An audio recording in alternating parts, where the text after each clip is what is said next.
All right, so we're back with our 17th socially distant studio visit for Hallwalls Contemporary Arts Center. We've been doing this all during the course of the pandemic, and even though I call them studio visits, they're more of a pandemic diary, checking in with different artists we've worked with at Hallwalls over the years, seeing how they are in the places where they are and how things are going for them and those places. And today we're speaking with John Peña, who's an artist in Pittsburgh, Pennsylvania, who actually, it came up in my Facebook memories feed today that it was 4 years ago today that we were actually installing John's exhibition at Hallwalls. Yeah, It's the first week of May. So, John, my first question, as with everyone, has to start from a point of view of your health. How are you? we're good. Yeah, we're good. All things considered. Yeah, we're me and my wife Jess are doing okay. We're staying at home. We're trying to just stay occupied and not go too crazy. We can walk around the neighborhood. We have masks. A lot of our friends made a lot of masks, and there's a cool thing here in Pittsburgh, started by Jen Gooch, an artist, Operation Face Mask Pittsburgh. They started making hundreds and hundreds of masks for everybody. So that's been pretty cool. And so yeah, we walk Coda, our dog, pretty regularly, and working on the garden and just trying to stay healthy. You know, I was thinking, because I was thinking about your daily geology series in a lot of ways around this. And one way was, and for people that don't know, that's where you're drawing a one panel comic every day for the last several years. And Yeah. I imagine that's continuing. And I'm struck when I think about it, how many times you are either walking around Pittsburgh, biking around Pittsburgh, or taking a local transit. I mean, are you still doing any of those things? And when you do go out, what is it like in Pittsburgh in terms of people's social distancing? What's your experience? Well, we have the luxury of not having to go out because we are artists and already work from home more or less. So we're trying to take advantage of that luxury and stay close to the neighborhood. So we really haven't been out to any public place in maybe over a month and a half. So we've been ordering our groceries because there's a pretty cool delivery through in our neighborhood, and then yeah, we really haven't gone out, so I don't know what's happening in other neighborhoods. And also, I work with senior citizens as part of the Larmer Senior Project, so like I'm particularly cognizant of not wanting to be around them. So I've been calling them a lot and having lunches delivered through our project we're working on to them. I was Yeah, wondering about that as well, because the figure of Tony, the yeah. senior citizen that you seem to work with a lot, features in a lot of your comics. Have you been in contact with him? How is he doing? So that's evolving amazingly because I don't want to visit him. You know, I don't want to get him sick potentially or expose him. So I've been calling him every day on the phone, and we've just been shooting the shit. And then I'll make drawings about us now. But now the drawings are always like a drawing of me on the phone, a drawing of him on the phone, and us talking. So I really think those like subtle things are going to be revealed over time. You know, you're going to see that aesthetic shift for this time in my comics, especially. Are you And getting a sense of how he's doing as a senior at this yeah, time? he's always been a little isolated because he lost his wife 6 years ago, and he's 99, so he's struggling with depression and loneliness and stuff. So I think that he's always kind of been struggling with this for the last couple of years. So this is just making it a little more intense. But when the weather's been nice, he's been going out and working in the garden and working on his house and stuff like that, and staying busy, trying to keep busy. And like I said, I call him every day, so we've been kind of just talking about what's going on in his life and how he's doing and stuff like that. And more than anything, just give him an excuse to yap at somebody, because I think that he was a mail carrier for 65 years, 60 years. So he just talked with everybody all the time. So now he doesn't have anybody to talk to. I think that that's one of the hardest parts, is when you're really social, not being able to talk to somebody who can Yeah, really, I mean, I'm an introvert, but an introvert that goes out every day and yeah, engages with people. So that's yep, been, I think, weird for me. Uh, yeah, yeah. But I've and been doing, oh, sorry, what's that? go ahead. Oh, we shifted gears on one of the projects and decided, instead of doing our tours we were doing, where we were going to different like museums and sites and stuff, I'm putting together a local newsletter now where I've been interviewing the seniors on the phone about how they're doing. and we're going to print up a local newsletter and mail it out to them and then everybody who follows the senior project. So that's been pretty fun to do, and give me a chance to ask questions I might not normally have asked them if we hadn't been talking on the phone.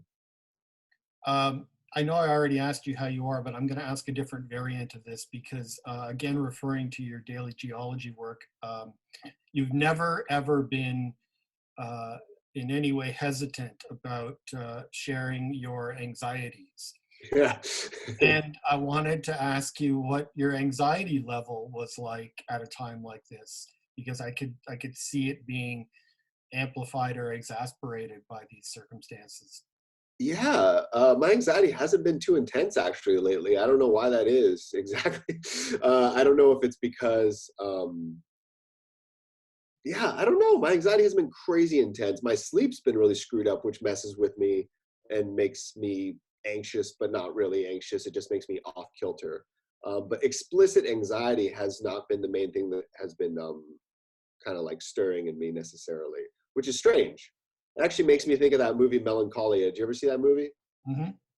And the central conceit of the movie being that the person who struggled most with mental illness when the end of the world came was the most calm, and the person who had their life together when the world was normal, but when the end of the world came, fell apart. It's sort of a weird like reversal or something. I know you do teach as well, and because I know you posted something about doing some remote teaching, and I wanted to ask you about that. I'm interested with how artists are coping with that because with some people, I mean, I spoke to someone yesterday that really teaches a digital class, Sure. so it's been easy enough to be remote teaching and doing it via Zoom. But when you're dealing with more material-based teaching, it must be a little challenging. So how have you found it? Well, I only teach every 2 years. I teach that comics class at Carnegie Mellon that I created, and that rotates maybe every 3 semesters or every 2 years. So I just so happen to be teaching it this semester, and we got really lucky in a way because I front loaded the first 2/3 of the class with mostly a lot of hands-on exercises of comics and world building and panel sequencing and things we had to do hands-on. And then the last month and a half of the class has really been working on a final project that they set up for themselves with a weekly schedule. So for us, it worked out really well. I mean, all things considered, because we got a lot of really great, focused, intense studio time in the first half of the semester. So we just transitioned now to meeting up one-on-one and then do small group crit sessions and stuff to give feedback, panel composition, stories, stuff like that.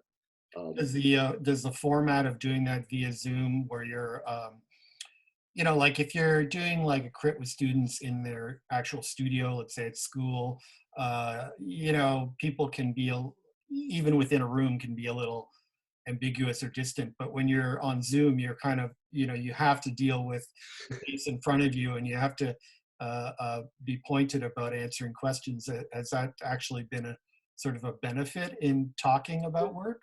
That's a good question. I don't know. I haven't reflected quite on that yet. One of the things that the students recommended that I think is brilliant was when we're critting, when we're discussing work, we also have a shared Google Doc opened up with each person's name and people can type in comments. And it was such an obvious solution I never thought of before. And the students were like, let's just do this. So it means that some people who wouldn't normally talk are willing to type and write comments. And then you can read them in real time as they're updating them. And then that might spur a thought that you have that then you could share vocally or in written form. So I think that that's one of the byproducts of the Zoom that I think that it's really engaging people in a critique session in person who might not normally be speaking, which is pretty cool.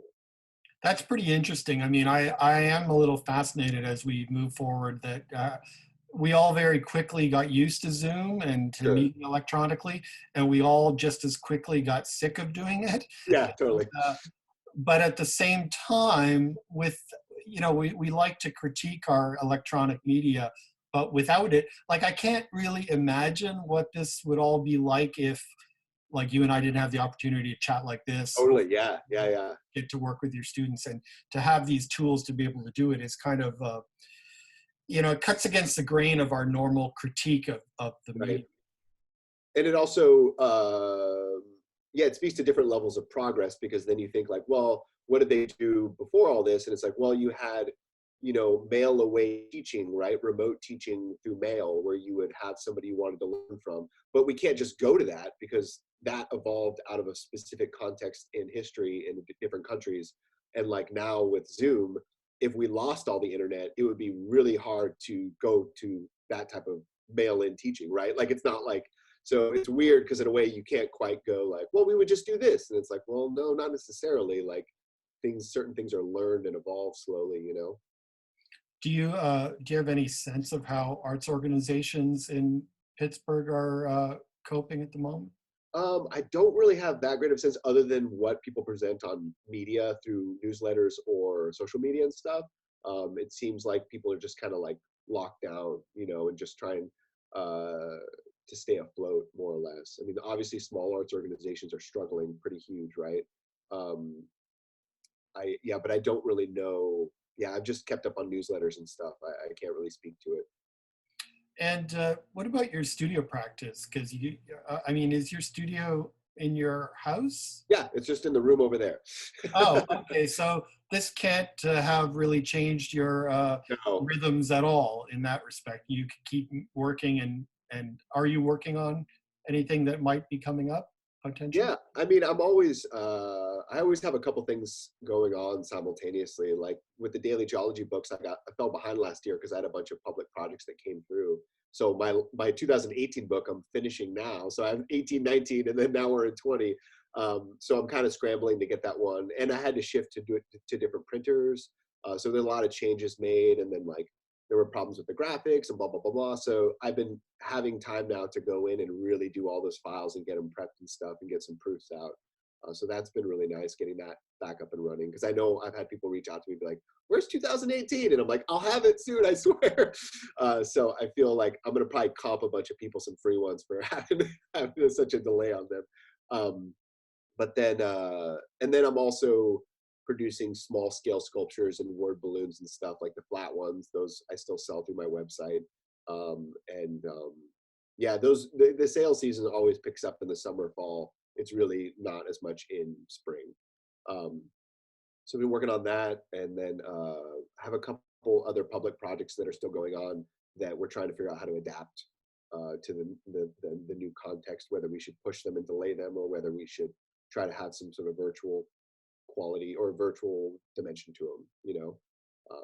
Yeah, yeah, it's weird. As you were asking me about this, I was thinking about economics a lot, because I was thinking about how I don't qualify for unemployment typically, because self-employed. And then like the PA Pennsylvania made it possible for us to qualify for unemployment as self-employed individuals like a month ago. But then their website was also wonky, and it wouldn't let you, like, you couldn't log in. And then finally they like made it so you could. And then I filled in my information, and it said I didn't qualify, because I was like, I don't know why. It just didn't say why I didn't qualify, but apparently I don't qualify, even though the majority of my income is 1099 MISC. Anyway, it was just so funny, where I was like, oh yeah, of course. Like, how could it go any other way? And then another thing I thought was really funny was in the fall, we were scraping by with very little, because a lot of my contracts hadn't come through yet, and I invoiced people and they weren't paying. And so I remember just being like, ooh, it's really, really lean winter. And then all the contracts came through in January, and the checks were cut in January. And then I had like this glut, and then it was like, oh, I have to live off this for the year now. It made me think a lot about the artist lifestyle, and like, I don't teach full time, right? Most of my income comes from art making in some capacity. And so it just made me think how it could have gone another way. It could have gone a way where they never paid out, and they weren't going to pay out until summer. And then by that point, they couldn't pay out, right? Like, I don't know, it just made me think about a lot of those things, and how stressed I was in the fall, but then how lucky I felt in January, and then in March, right? Are you still feeling lucky, like you can ride this out a little while? Yeah, yeah, yeah, definitely. Even if I don't qualify for unemployment, I feel like we have the resources to, yeah, be able to survive, pretty well. Plus, I'm also growing a vegetable garden. What vegetables are you growing? Oh, tomatoes, beans, not turnips, beets, all sorts of good stuff. Yeah. What movies have you been watching? Oh my God, I couldn't wait for you to ask. I was thinking about you a bunch, because I was actually wishing I could replay through Breath of the Wild because I played through it last year, and then I was like, God, I wish I could erase it from my memory and replay the whole game. I was playing some video games online, and I was thinking about you. So playing some experimental games, but then I started playing this online shooter game called PUBG, or Player Unknown Battleground. Have Yeah. you played this game? No, I'm no good at shooters at Me all. neither. That's why it's amazing. It turns out I'm a troll. I'm what they call a troll, where I just go in and watch funny stuff happen. So I got hooked on couple different players online on Twitch, and I've been hooked on their streams where just watching them play. And that's been really fun. That's been like really calming because they're very funny and goofy, and I don't know. There's just something really nice and calming about watching people play video games. So I've been hooked on that. Yeah, I mean, now would have been the perfect moment for the follow-up to Skyrim to come out, Oh because yeah. I've played over 2,000 hours of that and I'm still playing it, but Yeah. it's like, now would be a great time for a new, I've been playing the Outer Worlds a little bit. Oh, I've never played that. Is that on what platform is that? It's on all the platforms. I don't think it's on Switch, but it's on PS4 and Xbox One. It's an action RPG. It's kind of like, it's by the company that did Fallout New Vegas. So it's got Oh, that okay. kind of vibe to it. And it's funny that you jumped to video games when I actually asked you what movies you were watching. I know. But I know you're, because you're an insatiable movie watcher, and Yeah, that's true. eat a What lot of have you been popcorn and watch a lot of movies. I mean, anything good lately? I've been mostly blowing through series. Like I blew through the Ozark, the newest season of Ozark, which I thought was really, really good. Um, what else have I been watching? I blew through the new season of Bosch like so fast. I really liked the new season. It was so slowed down and so contemplative, and it wasn't like the other seasons. It was really nice. But in terms of movies, I haven't really been watching any kind of full. Um, I watched that new Hemsworth. What's that one on Netflix that the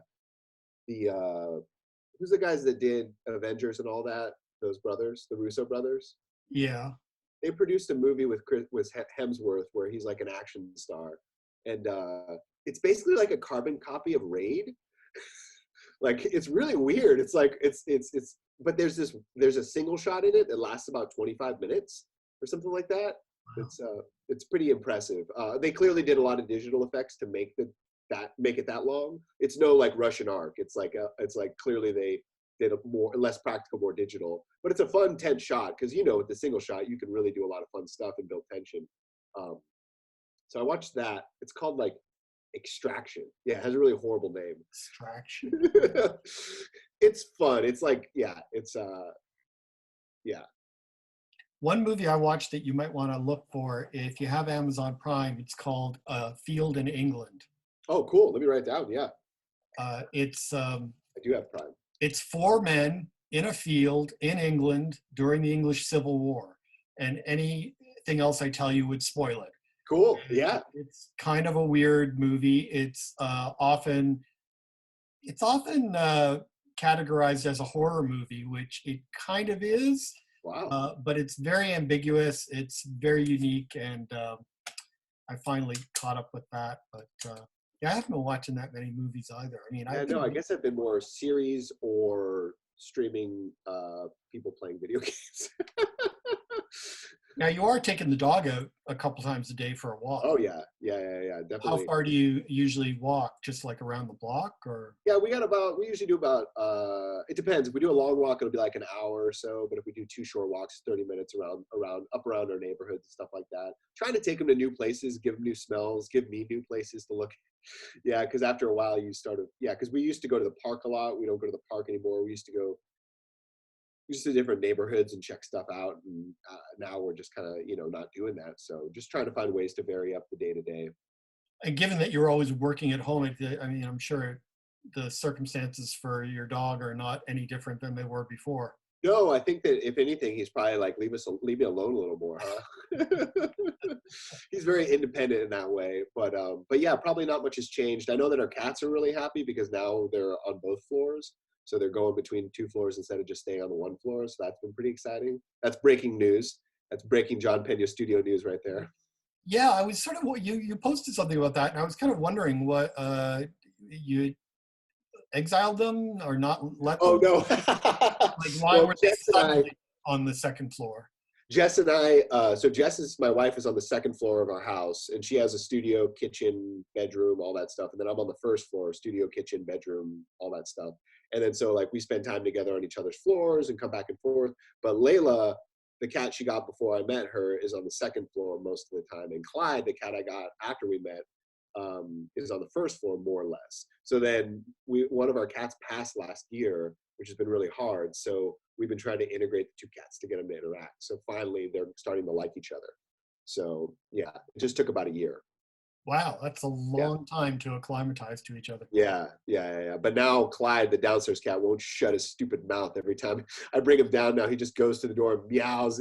I'm like, ah! So now he's basically up there almost all the time, which is good. I think it's really good for them to be playing and hanging out and stuff. So my last question to everyone, and it's kind of a coy question. Some people think that their answer is insufficient, but I think they've all been great answers. And it's a very simple question. When whatever version of normal returns for us all, what's one of the first things that you'd like to do, big or small? Hang out with Tony, eat ice cream with Tony. That's it, man. Just walk around his yard with him and hang out and give him a big hug, because I know he's missing physical affection a lot. And I think it's super hard. But yeah, I would say me and Jess go visit Tony. He'd love that, to see Jess, to have her, kiss her on the cheek, that kind of thing. Yeah, that's probably the biggest. That's the first one that pops.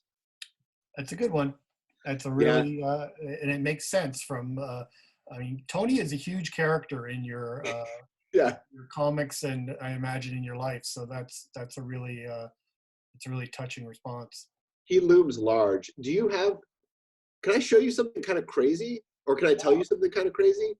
So Oh, I've been scanning in his family photos over the last year, because he has all these family photos that go back, turn of the century, 19th century, or 20th century. So I've been scanning him in. So I have all these photos, and I've been going through them and asking him questions about him over the phone. So we've been talking every day on the phone, and I've been recording our calls, because I realized that he and I were hanging out, and he talks so much about his wife, but I've never heard her voice.